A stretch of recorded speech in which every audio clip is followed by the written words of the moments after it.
You're listening to Off the Stage.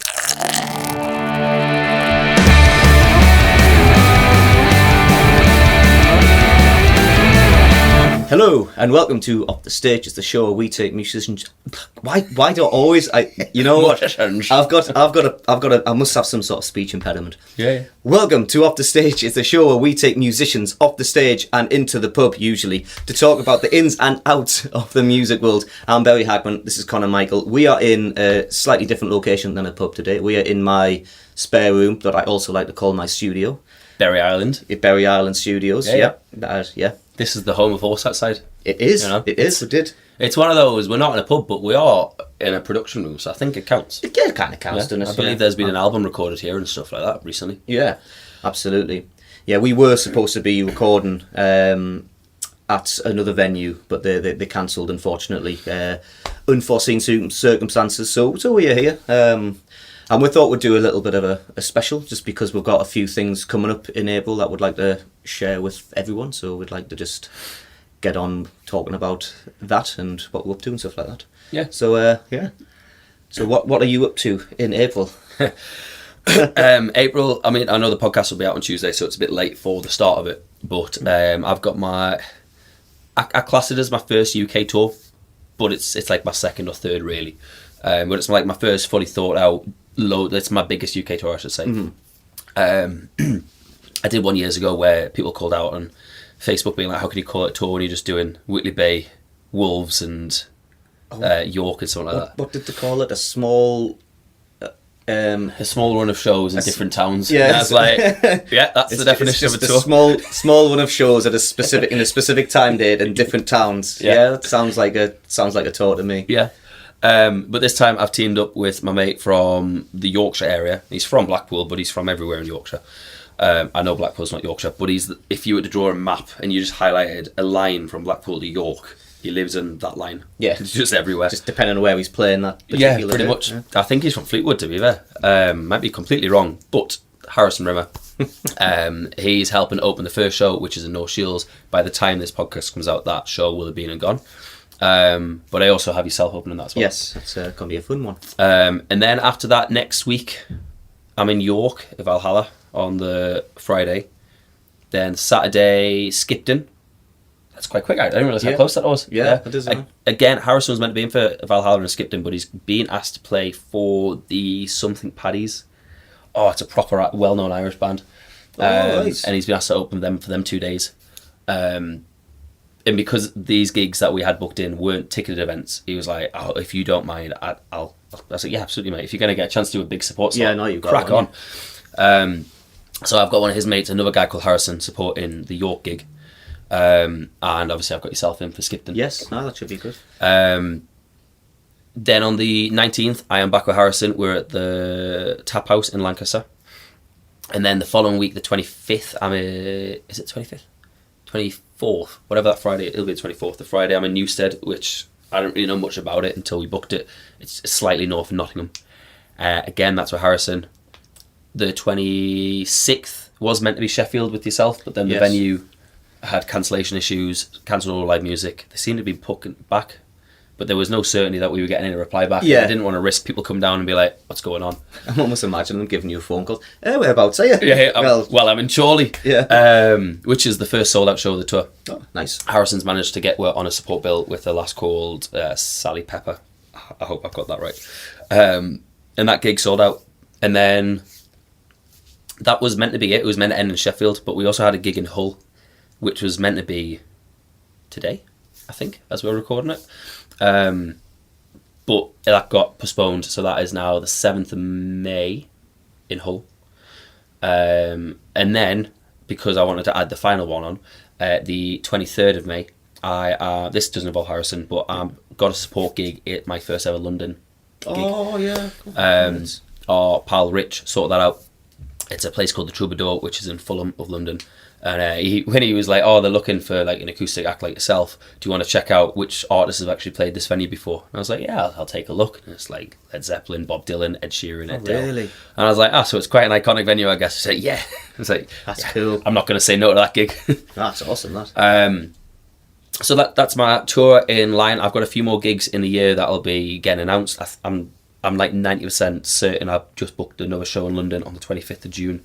So if I've got any London followers that want to come check that out, drop me a message. I can sort tickets out when I get that link sorted. I've got a couple of support gigs in July. Again, I'm supporting Harrison Little Buildings on the 4th, I believe. When the tour is finished, I'm going to announce a huge gig in Newcastle that is going to be on the 10th of October. So if you want to keep some diary space, keep that free.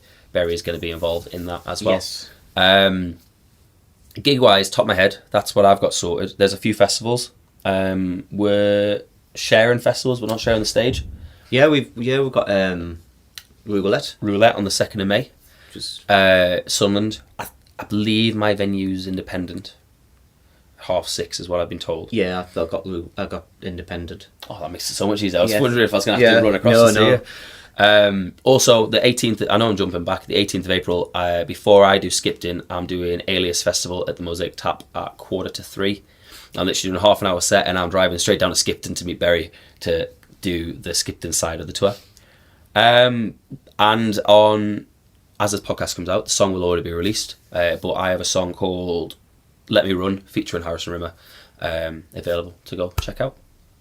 I think that's everything I've got. Top of my head. It's quite a lot, to be fair. It's a big build up of what I've been planning the last 6 months or something. It's funny, the Roulette Fest. I almost felt like a fraud getting it, because I was like, because I did a little video rant about how no festivals booked us. I'm like, what, I just want to, Yeah. And then it was like 2 days later, they went, oh, would love to. You played. I was like, oh god, and all these. Did you take the video down? No, I didn't. Take you're the just video like, down. no one's booked me. I've kept Berry Hagman in the festival. I've kept it up, but if I had some people messaging going, oh yeah, no, I feel your pain. Like we should do a festival where like it's all the people who never get in anywhere get into this festival. And I think it's such a good idea.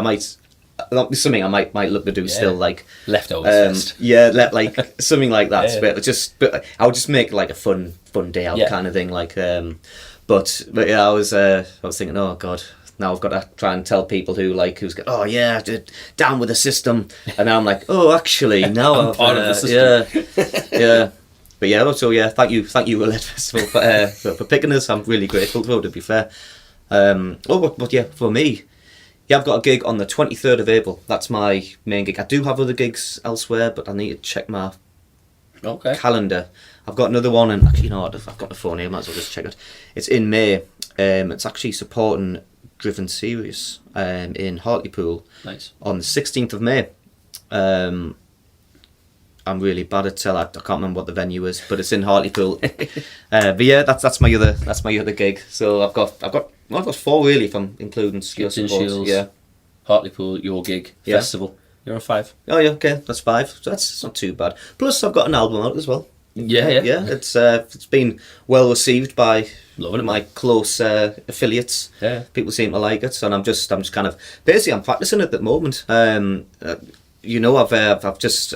discovered the loop pedal. Well, I know. I'm like, oh my god, because you said there was one song that was like, I need some build up stuff, and I was playing it, and I was like, this is fucking fun. It's really fun to do. So I'm like, I'm trying to be like. Sometimes I feel, believe it or not, I feel like I take myself too seriously sometimes, even though that doesn't really. I don't think that comes across very often. But I try to be like quite like edgy with my songs. And I want to be like quite like pure, where I've just got my foot stomping my guitar and I just rock up. But it's really cool. It's honestly, rather than using a foot stomper, just using that, then the amount of like. My thighs are killing us towards the end of the night. Because you're just doing your stomp, whereas you just do a 4-beat bop and you're in. Well, that's problems just... That's what I tried to do at Dirty Murphys, but the fella kept ramping up the sound and it just kept feeding everything back. I was like, you're just not working with you. Yeah. No, looping, it's fun on live. So I go to Tracks in North Shields, which is a rehearsal studio, whenever I'm up to big shows. So I did one yesterday because it's the start of tour, and I'll practice all the original songs. But if I take it to like the Dubliner stuff and I've got an idea of a song in my head or I've heard it on the radio, I'll try it live on stage. Yeah. And I'll be like, I know what parts I need to put in. I just need to figure out where I'm going to put them in. And I've started doing like Viva La Vida from Coldplay, and it's going down mint at the minute on the loop. But I think part of what makes it really fun is it's basically you're doing music production, but you're doing it on the stage. Like you're not having to worry about, I'll get the CQ right, I'll add this, I should do. You're on there, you're going, right, this needs a bit of a drum beat. I put my own drum beat in. I like that. I'm going to put a bass riff in. Right, I'll put the guitar chords in it. I might put a guitar riff in here. Oh, I fancy a bit of harmony in this. And you're like, before you know it, you've actually built a live production track. Yeah. And everybody's watching you being like, he's using a backing track. Yeah, that's the only thing, isn't it? It's like it's quite difficult. I don't know how far I'm going to take it. I'm happy with just having the one track and just kind of having a bit of a backbeat and stuff like that. But yeah, no, it's fun as hell. You know what? I forget how you should make your gigs fun. Yeah. Because if you're stressing about like kind of how your gig's going to sound and stuff like that, people can see that, you know. Yeah. The only way you can get energy out of a crowd is by putting energy on the stage. Yeah. And I think loop pedal helps that. So my take with the loop pedal since last year is trying to be more wireless. I don't want to just be stood by the mic stand. Yeah. Because people see one person stood. Whereas when you get bands, the front man normally have a bit of a wireless mic and they're moving about and they're dancing on stage and stuff, and then the crowd are getting more involved because the bands are more energetic. As a solo act, if you don't have the loop pedal, you're kind of just doing this. You might do a little sway. Yeah. You know. But what I'm finding is because I'm looping and I've built the track live, I can do a bit more crowd interaction. The opener Think Tank last year, I came out on stage, everyone cheered. I did Horse Outside, put that on the loop. Everything I needed was on the loop pedal. Put the guitar down, had the microphone, I was dancing in the crowd, swinging your partner around, and it's like you can get more out of your show and more out of your energy because your one-man band is just looping everything. It's just working, yeah. So like you've got songs. I've got envisionment of you doing a ska song because you've got Go Nowhere. Yeah. And I know you've got your new setup where you've got a second mic where you can put your thing. But I've got such envisionment of you putting a loop of the track Going Nowhere, and then when the solo comes up, you just take the kazoo and start like ska dancing. Yeah, it could work. Actually, yeah. And all of a sudden the crowd there be like, "Wow, it's fucking mint!" And that would be so different to anybody else's set in the Northeast. That would be your standout moment, and I think that's the kind of stuff. Yeah, it's something a bit different in it. I just think the loop pedal gives you loads of options to be free on stage. Yeah. And you're getting there slowly. No, I think I have to say I'm enjoying doing it. So yeah, make sure you're in charge. Yeah, I don't think it was plugged in properly. It was just yeah. We've got loads of Instagram questions, so we'll go through them in a bit. But just quickly on the podcast, it's been great to be back for season 2. Mm-hmm. Our plan is to do 10 episodes for season 2, and then we were going to take a break and come back in the second half of the year. We have changed that now. We're going to take a break. That's it. Yeah. We're not going to say we're stopping the podcast because we might come back at some point. But are we going to announce the? Oh, we'll announce it. Why not? Yeah. It's people that listen to the podcast that should know. We've got nothing planned or nothing booked, but we are planning something. The podcast was our idea as a mutual, but Berry's pub table sessions has been his big priority. It's been a chance to get acts on, do acoustic versions of their song, and kind of get a different feel for the song and the vibe. So Berry's wanting to move forward to the pub table sessions, where instead of us doing an episode every week and we work on the edit and we work on the recording, we're going to put pub table session live events on, where you can buy a ticket, come down, see the show. Predominantly it's going to be at the Ship Isis. If this works well, we might do different locations. We'll see what we can do. Where we have a table for the artists, and the crowd's going to be based around the table. We're going to be watching it, and they get to do 2-3 songs. Yeah. And then we bring another artist on. It will just be like one act that night, maybe between 5 and 10. We'll see what time-wise we can fit in. Yeah. So we've realised that since starting the podcast, because we've started just coming out of COVID, really, didn't we? So we didn't have all that much on. Yeah, kind of. Now we've got quite a lot on. You've got an extra kid. I do. And we've got like lots and lots of gigs. Yeah. And it just You've still got a day job. Yeah. We're both. I mean, I want to say thriving. I know we're not like Ed Sheeran level, but we are both thriving with original work. Yeah, we are. Like to where we started the podcast, we've got so much more original opportunities out there, and it's just really difficult to juggle it all. But keeping the podcast in mind, we're happy to keep the pub table sessions. I think that's a nice touch. I think I'd like to keep doing something, and I think they're focusing all your attention on one date every now and then is a lot. It's better. It'd be easier to kind of like promote it, because I really want to promote other artists. That's kind of what I want to do, and it's really hard when you're kind of burnt out. You think, oh, I need to find these clips and stuff like that, and I try my best, but it's quite difficult. But if you can have like focus one day where we're not every single Monday doing the things, I think it's just going to be beneficial for absolutely everybody. Yeah, I agree. We'll put more effort into it. Yeah. Plus, I know a lot of people who come on the podcast like coming on the podcast because they want to have the little pub table sessions because they want to showcase the songs and stuff like that. Which I think if we're able to showcase more songs by them, and we're going to become like, my aim is to become like the UK's Tiny Desk. That's that's my ambition. Where people from all around the country can just be like, okay, we're going to travel to this place to do this kind of awesome event. Mm-hmm. We're hoping that can start this year. If not, it'll be some point in the spring of next year. I think the winter's just suicidal. If we're looking at like January, February and stuff, we want to be looking a bit more busy. I still do have a wedding to pay for in September, so a lot of me cancelling gigs to do this in like the summer is a hit and miss thing. We will see what we've got. Yeah, we'll look at it properly after you.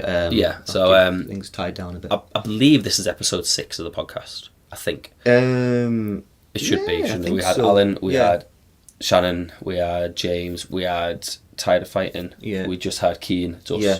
So after us, you're going to have 4 more episodes of the podcast. We still have to record them, but I'm sure they're going to be great. And then that's it for season 2. We'll still be active on socials. We'll still be sharing any gigs for local artists. We'll be sharing a lot of our own stuff. Any new songs that are out, if people tag us, we share them, etc. So do follow our socials because we will always keep you updated with the pub table sessions as well. I think that's it for the podcast chat. Yeah, I think so. Berry has a new album. I do. What's your favourite song on the album? Honestly, I know a lot of people told us Behind Broken Glass is their favourite, but that was also my favourite one. Was it? And you know what? I nearly, because it was based on a demo. Right. I did a demo of it, and I really liked the demo, and I tried to recreate the demo, or just re-record the song. It just didn't sound right. There was something in that demo, so I basically just used that and overdubbed everything over the top. And I kept layering it, thinking, what else can I add? And eventually it's just a massive like crescendo right at the end. And the meaning of the song's quite meaningful as well. It's kind of like it's being able. It's when you're going through like a hard time and you can kind of see the end, but you're not quite sure how to get there. Like the broken glass is kind of like you can kind of see what's there, but it's quite shattered and it's hard to kind of look at. But you know it's there, so you know you're going to keep at it and you'll get there eventually, kind of thing. That's why I wanted to end the album on that, because I didn't want to, because I nearly ended the album on Fade Away, and I thought that's just too depressing. Like it's a good ending. But it's good. It's really well produced. What you could do as well with the demo, and this is a tip for any musicians, is the best thing you can have as a musician is not social media. It is mailing list and like close fans. And what I've done on my mailing list is people that signed up got an only mailing list access demo to tracks from the album that came out, but the demos I had of them, so it's like what Home sounded like before I actually did Home, what Land of Green Lights sounded like before I did that. You could be like, right, sign up the mailing list and I'll give you the demo access to this before it actually was. And it's just them little feeding points. That's cool. Question as well. The opening track is Berry Hagman. Is it 791st stream? 719th stream. 19th. I don't know whether it's coincidental or if this is what you've done it on purpose for. That's roughly 2 years, isn't it? Is that how long you've been Berry Hagman? Is that why you've timed it perfectly right? Or is the calculations out slightly? No, it's because my 718th stream was really shit. Just got a little journal of it. It's just a made up. I wasn't sure if it was like you being really specific, like I've been Berry Hagman for this long before the album came out. That's a good, because you won't be a million miles off that. Yeah, that's not. Maybe it's like subconsciously, but I wasn't thinking of that at all. That was my question I had for you. That's roughly about 20 minutes. We'll come and do the questions in part 2. Is that okay with you? And you're going to sing a song. Yeah, as I say, I've got a song called Let Me Run, which is out now. It features Harrison Rimmer. He is not with us today. I think I got his lyrics right. Who knows? Judge them. Check out the pub table session and check out the actual track, and we'll see you in part 2. See you in a bit.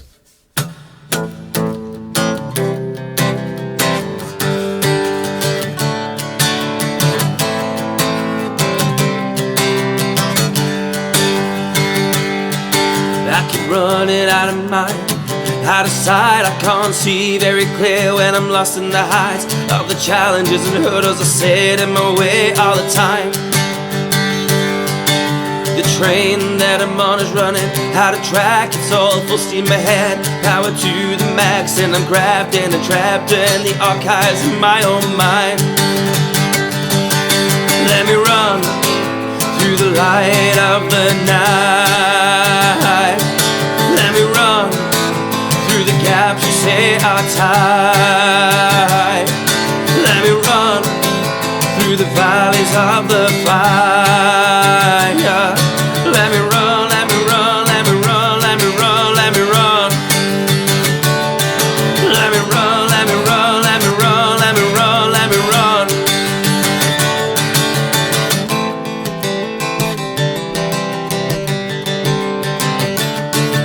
Still have dark thoughts inside my head, and I paint it as art and color instead. Try to keep them asleep as they peek out my eyes. And I'm dreaming of a life that I think I have. I think I've succeeded when I look back, and I'm tired and I'm worn out of living a lie. Let me run through the light of the night. Let me run through the gaps you say are tight. Let me run through the valleys of the fire. Let me run, let me run, let me run, let me run, let me run. Let me run, let me run, let me run, let me run, let me run.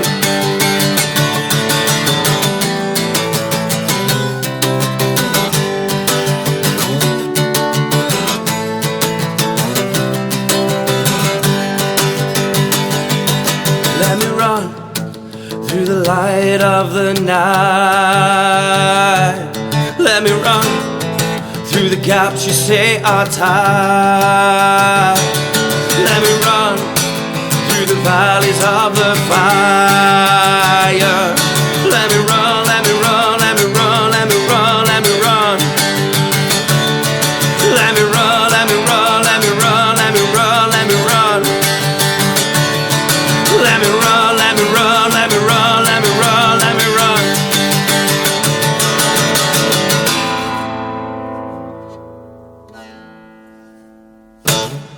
Cool.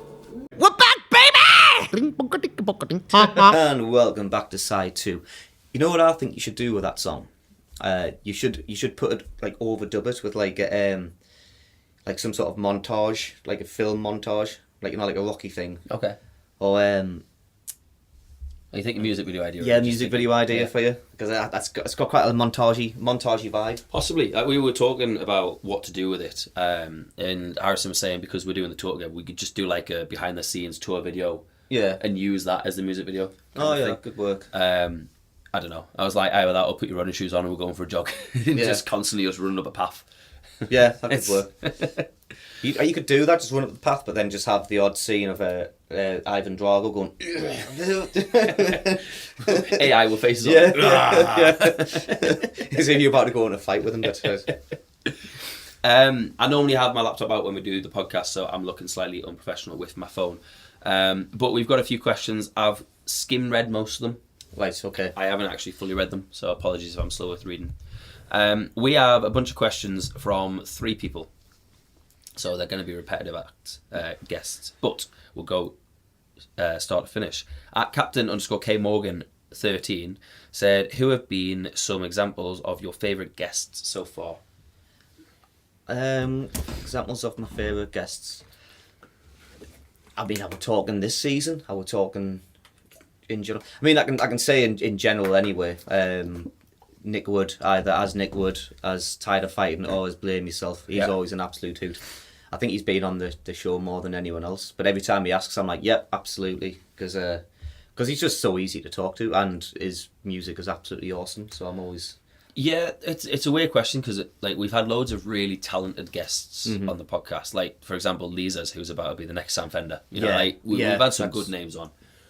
Excuse me. But if I'm going on a personal level, I was really intrigued with, this is bias, but when we had Stevie on for the first time, Everything Stevie's got to say, he's so experienced what he does. It's like, it's quite valuable to listen to. Yeah, how that's it's done. definitely, yeah. When we brought Fail to Ignite on first and second time. Yeah, I think the first Fail to Ignite episode is probably my all-time favourite. Well, it's an all-time fan favourite with Nathan. It is, yeah. Well, I think that's the first time we had a looper on, and it was really interesting that we both looped, but it was a different genre of loop, and I was really hooked onto that. Recently, we had Cian Redminer was on last week as well. I enjoyed that one, yeah. And that was a really good chat. It was one of those... And we said this to Cian, so it's no disrespect. It's one of those, sometimes you get acts that we don't recognise, we've seen the name of. Yeah. And we can be like, we don't know how talkative this is going to be. Is this going to be like a 10 out of 10 episode? And I think each part was half an hour. We were like, wow, it was so informative. Yeah, that's it. It was one of my favourite ones we've done in a long while. It happens sometimes, which, again, it's just, if we don't know someone, we don't know what, how they're going to be. But yeah, no, that was a really good episode. And a name I was really proud to get on the podcast was Alan. Oh, yeah, absolutely. It's one of those, if you're in the music industry, I think everybody owes a hat tip to Alan somewhere. Definitely. Whether that's watching the podcast that he's on or just dropping him a message to say how you doing. I think there may have been some musicians that don't appreciate him as much as they should. Yeah. And that's not a slander on them. I think he's so important to the music scene. And there's a question on here which I'm going to bring back to him soon. But there's even the likes of Tommy Smith and Andrew Cushion. It told them that they watched his episode, and it's really good to see the big names are still looking out for him. So I'm going to put Alan up there as well. Yeah. He's just an icon. Yeah, that's when he was saying, "Oh, what was the first band you saw live?" Queen. I was like, that's like chasing the dragon in it. It's like the minute you see Queen as your first ever band, you're not even that. Just I want to see this band first, but Queen with the support act. That was it. Like Matt the Hoople won it, but Queen was the certainly. Yeah. So yeah, that's a bunch of them. Failed to Ignite. We've got what was Conor's first performance like when he first used a loop pedal? My first performance using a loop pedal was at the Riverside. I think it was. It's the first one I remember. And it was Riverside. They had an upstairs room as well. And I'd played a mixture of covers and originals. And I remember trying to do Castle on the Hill first, and it was going really shit.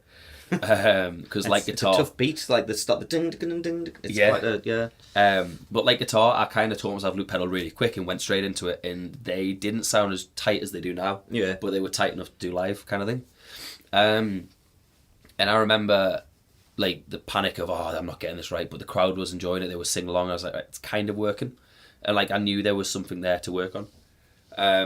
But I do remember writing a song called "Don't Have Time for Your Love" 20 minutes before I left the house to go and do that gig.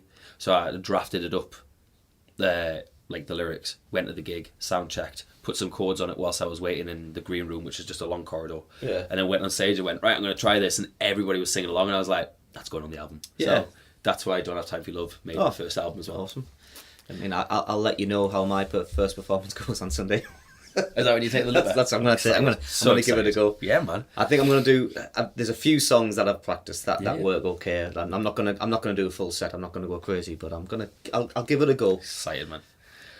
Failed to Ignite again. Was there a gig for both of you or a performance that made you go, I want to do that? Say that again. Was there a gig for both of you? Is there a gig you've gone to that's made you went, fuck, I want to do that? Have you seen someone on stage and went, I'm going to be a musician, or I need to play mandolin because I've seen someone do that, etc.? No, but I can tell you the story of when I played guitar a while back. And I remember the exact instant I realised I wanted to be a singer, songwriter, someone who actually sang and performed. It was coming home from college, listening to Bob Dylan live at the Albert Hall when he and all of a sudden I was getting off the metro, and it's the first time I heard the song. He was about to get ready to sing the song, and someone shouted Judas, and he was like, I don't believe you. And he's like, play it fucking loud. Sorry for swearing. And he just blasted out, and then he's screaming this song. I'm like, oh my god, yeah, that's what I want to do. That's my life now. That's that. But I mean, I guess it's a performance in a way, isn't it? But I wasn't there. But it is. Yeah. I mean, I've said this on the last podcast. The reason I went into the loop pedal is because I went to see Ed Sheeran. I got last minute tickets for his gig at what was the Metro Radio Arena saw him do it all with a loop pedal and a guitar, and went, I'm buying a loop pedal now. Yeah. And I got the small single loop pedal, realised how much I couldn't do the loop, and just left it in a box until I realised it's going to be easier to get a bigger track loop. Yeah. And then I got the loop pedal I've got before the one I'm using now. But yeah. Captain K. Morgan, if all three of you, and this is because when I advertised it, I have got a photo of Scott in the middle of it. Oh, right, That's okay. why. So if two of us had to form a band right now for a one-off gig, who would play what genre? What would the genre be, etc.? I mean, in theory, me, you, and Scott have played a trio gig at points before. Yeah, it would be. I put my foot through a cajon. Yeah, Because I tried to drum and play guitar and it went bang. It was like, oopsie. be the Flogging Murphys, wouldn't it? That's Yeah, that seems that's to be probably- the it'll name be- we've picked up. because it's because we do the Irish stuff. It probably would go towards mainly like Irish folky, but with a bit of pop. I think there's a bit of a punk in there. I think Yeah. once you start looking at the fact that we cover Rose Tattoo and like Yeah, that's true. If I Ever Leave This World Alive and stuff, like Yeah.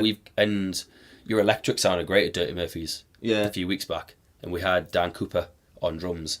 It was quite a folk punk. Yeah, I'd it was say. a bit folk punky. There's a natural energy from those kind of venues though, where people are like up for it anyway. Yeah. So you it's hard to kind of be anything but just a bit more like kind of up for it, you know. I think if we find an accordion player or a fiddle player, and if there's anybody out here that wants to join a covers band, we could look at putting that kind of band up and look at doing like wedding functions as well as Dubliner gigs and stuff like Yeah. that. But that's very low on our priority list. Yeah, that's absolutely. Failed to Ignite. How did James and Connor meet and for the first time and become friends?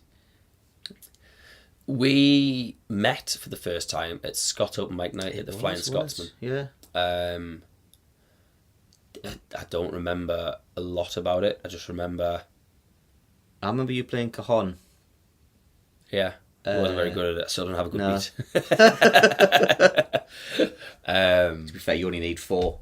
And Yeah, then that's that's why I loop. That's why I loop now. good, And that's the first time we met. I think it was probably when we started the podcast, to be fair. Yeah, Because probably. we went to Leeds for the darts, dressed as different Freddie Mercurys. Yeah. And my mate Johnny, it was Johnny that always in for the darts. He went off to do his own Newcastle podcast. And I think Scott had invited you down as well. And we got talking about the podcast and stuff. And we've known each other beforehand. We may have gigged a couple of times. Maybe. I know you filled in bass once when I was in a band. We did Trillions, not Trillions, a thingy in South Shields. Oh, what's it called? I'm sure it begins with a T. Oh yeah, it was Trimmers. Trimmers. Yeah, Yeah, yeah. I remember that. I can't remember if that was pre or post Freddie. That might have been pre. Would have been. Ooh, But then it's all a blur, isn't it? and then I think I did a lot of point gigs with Scott and filthy gigs with Scott. Then when he moved off to America, it was very much a, hey, do you want to take this duo slot essentially? Yeah, I basically nicked those gigs, didn't I? Yeah, but it worked because then we were doing like pints after Dubliner before points, and, Yeah. and obviously we did podcast chat. It kind of grew from there, really. Yeah, pretty much. So I've known you for a while, but I think we've probably only been like mates, say 4 or 5 years, Something like that. something like that. I think it's not something we have a lot of. I noted a few things, like, Reference. because I remember lockdown doing. It was me, you, and Scott doing like Wagon Wheel.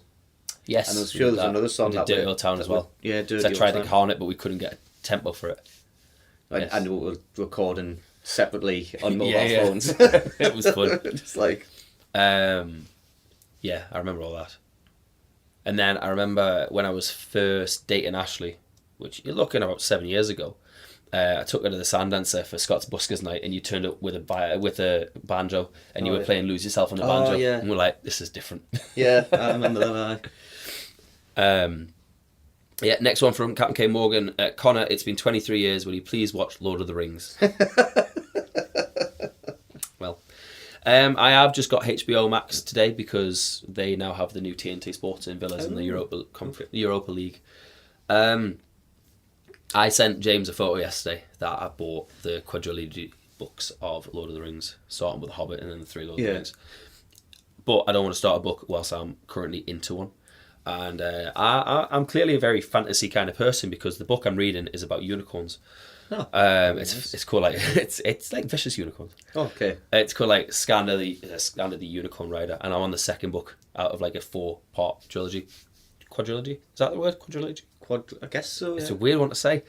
And I'm like 3-4 chapters into that because I don't have a lot of time to read. But once I've read that book, I'll go into the Lord of the Rings. I don't have to get the third book of it. Yeah. I'll go into them from there. But I don't want to start that when I'm slowly into this one. So my plan is to read the books and then I'm going to watch the films. It's how I did the Harry Potters. I read the books, watched the films. I didn't read all the books and then the films. I watched the films when they came out, but I had read the books before the film came out. You know. Right. This is one I read beforehand. We recorded, and I don't know a lot of actors' names, so apologies for this. But Captain K. Morgan, part 1. Which actor would you want to play you if there was a biopic made about you? See, you did ask this, but I think Daniel Radcliffe would play me perfectly because we're about the same age. That's about it, really. Cool. But yeah, I think he's. I think he'd be willing to do it because he's definitely on his like side quest dealer. Yeah. So like it would be like a low budget thing, you know. So Yeah. he wouldn't mind too much about like I'm not getting like the millions, but you know it seems like a fun thing to do. Yeah. I was going to suggest Timothy Chalamet, but I always suggest Timothy Chalamet for everything. I was thinking that on mine, but I don't know if he's going to do that after he's just done. Who was the one he's just done? Bob Dylan. Yeah, there you go. I don't think there's a lot of resemblance in that one. Yeah. I don't know. Maybe like a Robert Pattinson or something. Like Robert Pattinson would work. possibly, but with us being the same age, I don't know if my biopic has got to be more about where you were to where you are than where you're at now. I tell you what, actually, there's a guy, right, sorry for being on my phone. It's all right, you get it. There's a film, there's a thing called Expedition 33, right? Right, okay. And there's a character on that who I think looks exactly like you, and the actor who plays that should also play you. Right, okay. Yeah, hang on. Let's get this image up. Denzel Washington. Yeah. I can't find this flipping thing. Aye, there. Like. Maybe if I didn't have a receding hairline, possibly. Just I'll just so that. That's, there. That's that would who play Connor. Okay. But yeah, I've just. There we go. Part 2 is what would your biopic be called? God, what would it? This is the thing, because they go between popular song title names, don't they? Yeah. So like, excuse me, Freddie Mercury's was Bohemian Rhapsody, Elton John's was Rocket Man, Bob Marley's was One Love. I think Amy Winehouse was Back to Black. So yeah, it was. I think, and then I was thinking about this. I was like, would it be your signature song? Because like Robbie Williams is, what's his called? I just watched it not long ago as well. Oh, I don't know. I don't But know. it's not Angels, but that would be his signature Yeah. song, you know. Better Man. Better Man, yeah. And then I was like, Come and Kiss Me, I always think is my signature song because it was an older one. Yeah. I don't think that's a song title. When I looked at this, I was like, it probably would be Dance in the Rain or something like that. Yeah. Like, mine would be, I don't know, probably a play on. The first thing in my head's like Going Nowhere. But okay, I know it. But something like Arrived at Nowhere, something like that. Yeah, like, yeah. I'd probably play on that kind of thing. But the whole song would be like a struggle of how like nothing ever happens for us and shit like that. And then eventually I'm fine with it. Yeah. You know. So that'll be like the premise of the film. And Daniel Radcliffe would just be kind of the big scene will be where like it'll be like exaggerated, but when he's playing at the Dubliner, they might not be called the Dubliner for like copyright reasons, but then someone throws a beer mat on him and he gets off the stage and starts like kicking them and he gets thrown out of the pub. It's obviously a drama. You've got a lot of thought in this. You can do a mini movie, you know. Yeah. Make your own little mini series. It's like he's can't. It's going to be an over dramatisation, Yeah. but he gets thrown out by the bouncer and he doesn't get let back in, even though he's got his guitar stuff on stage. And then he gets sacked by the pub. He's like, oh God, I'm going nowhere, you know. And then he gets a kazoo out and goes, I've got an idea. And he goes to the recording studio and starts singing this song. Yeah, that's so yeah, that's one of the scenes anyway. Just Nice. Yeah. To be fair, mine could probably just be called like Amanda's Wedding. Yeah. And it's a story of how I got my Dubliner gigs. Yeah. that's all my legacy is at the minute. Another one from Captain K. Morgan is, have any of you wanted to quit music? Any advice on any musicians that feel like giving up? Yeah, all the time. But the problem is, it's not something that I can quit, because it's just in us. It's a part of us. It's from the first time I stepped on a stage, and then the first time I stepped on the stage and someone gave me money, and I was like, oh, turns out people want this. Yeah. It's just, I couldn't quit. But I would recommend, if you are feeling burnt out and just thinking, oh, I can't be doing it, just take a step back, because you might find you take a step back and then you actually prefer, I don't want to do this anymore, and that's perfectly legitimate. That's absolutely fine. You might, if you're like me, if you were ever to take a step back, the first time back on a stage is like the first time back on the stage. It's just in you, built in you. So yeah, but you take a step back for like a few months or something, just not do anything, not think about it, and then you'll come back nice and refreshed. Yeah, I think anyway. That's fair enough. But no, I'd never quit music. This goes back to my Alan comment I said earlier. Alan told me I'm not allowed to give up, so I kind of have to. Yeah. I'm being held at gunpoint. No, there's loads of times where you come off a gig where you're like, oh, that wasn't good. In our position, where you're not quite at the headliney stage of festivals or bigger names, or being scouted to do this gig, or the first name to be asked to do a support slot. I kind of see things in levels. Like, you've got your Adeles, your Ed Sheerans, they're all up there at that level. And then there's loads of people in this level, which is like your Callum Beatties and your Andrew Cushions, and they're all about there. And I think Sam Fenner's just jumped up to that top tier as well. Yeah.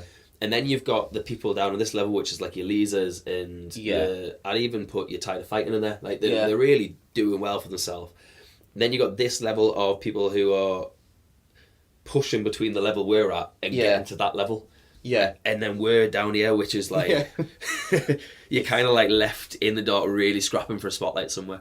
And that becomes a reality when you put on your own shows. And like, we're looking at North Shields on Sunday. Yeah. It's a 60 capacity room, and I'm like, well, it should be fine, because we sold over 100 tickets for Think Tank last year. I've sold out little buildings before it was a 60 cap room.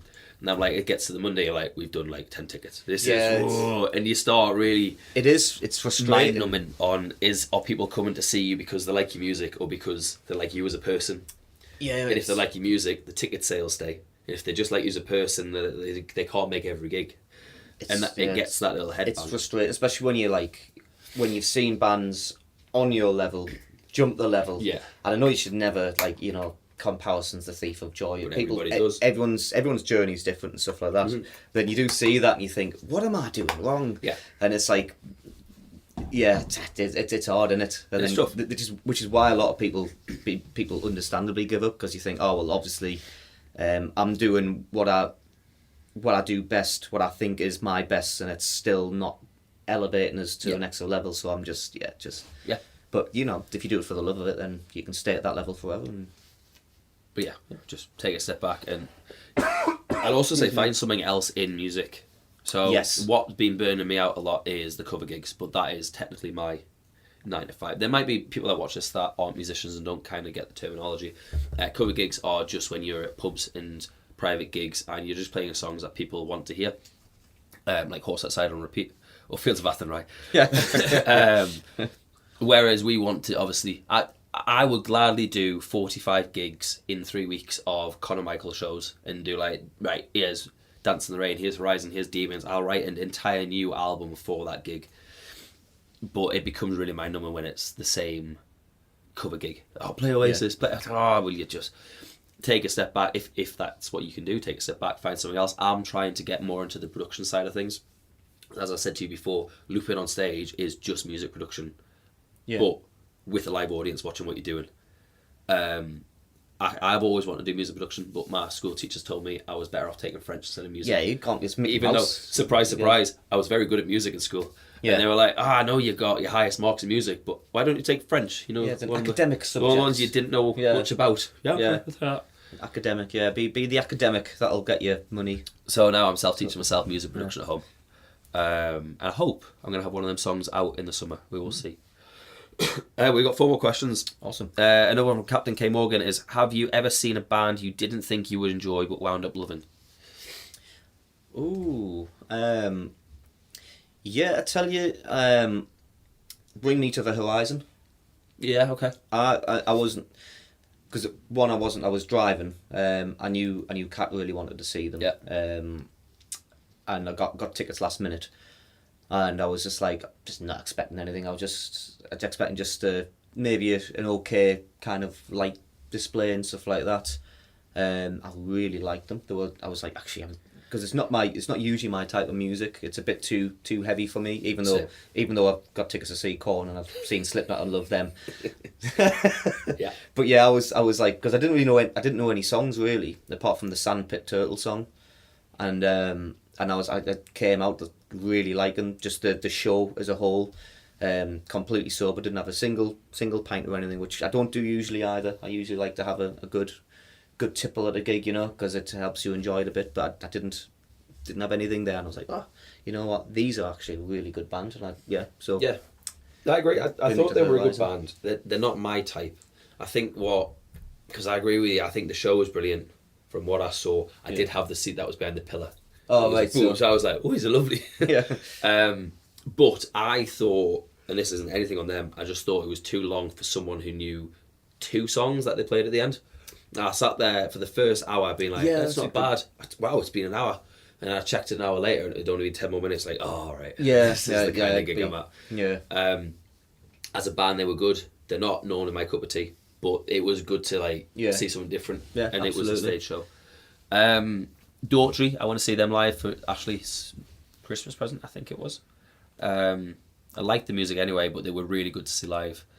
Going back to the Ed Sheeran gig that I mentioned at the Metro Radio, that is the first time I was really adamant about, well, if I'm going to the gig, I'm going to see the full gig.